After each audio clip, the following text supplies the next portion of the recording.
Hello. কই তুমি? আমি বিছানায়। রাতে খাইছো? এখন কয়টা বাজে জানো? 11:30। 11:30 হলে কি আমার জন্য বিকাল। খাওয়া দাওয়া করি মনে করো 3টা 3:30টায়। আজকে রোজা ছিলা? যেভাবে প্রশ্ন করতেছো তাতে মনে হচ্ছে কি আমি কোনো ইন্টারোগেশন সেলে বসে আছি। তুমি কি কালকে একটু দেখা করতে পারবা? একটু কিভাবে দেখা করে? দেখা করলে তো পুরাটুকু দেখা করতে হয়। একটু দেখা করা যায় নাকি? দেখা করতে পারবা কিনা সেইটা বলো। এত কথা পেঁচাও কেন? কি বলবা ফোনে বলো। ফোনে বলতে পারলে তো ফোনেই বলতাম, তাই না? তাইলে আর দেখা করতে চাইতাম না।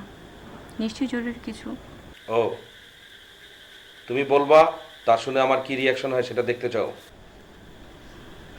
আচ্ছা ঠিক আছে, রাখি। খোদাফেজ।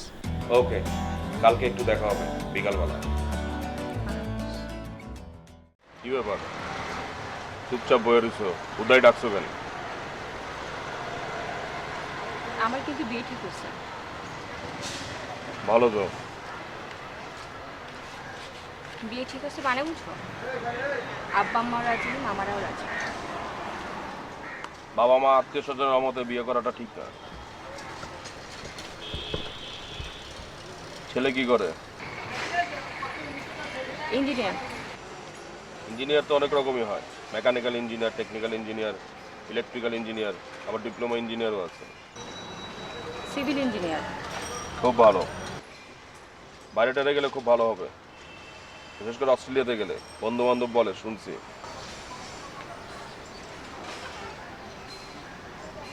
আমিও শুনছি ও দেশে বেড়ে চলে যাবে।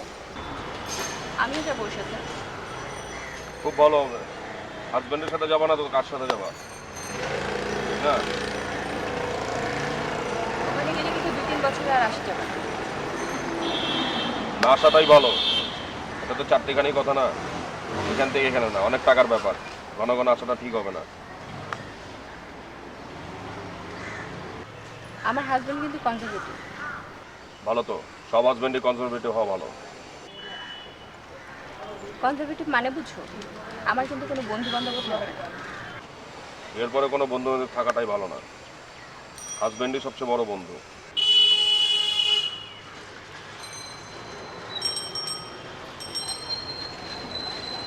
আমি যাব, আমার দেরি হচ্ছে। তারাও আমি রিক্সা ডেকে দিচ্ছি। তোমার যেতে হবে না। কেন? তুমি তো একা যাও না। এখন থেকে একা যাওয়া কি কারণে? বললামই তো আমার হাজবেন্ড কনজারভেটিভ, তাই বন্ধুদের ত্যাগ করার অভ্যাস। ও, ঠিক আছে। তাই সাবধানে নিয়ে যাস।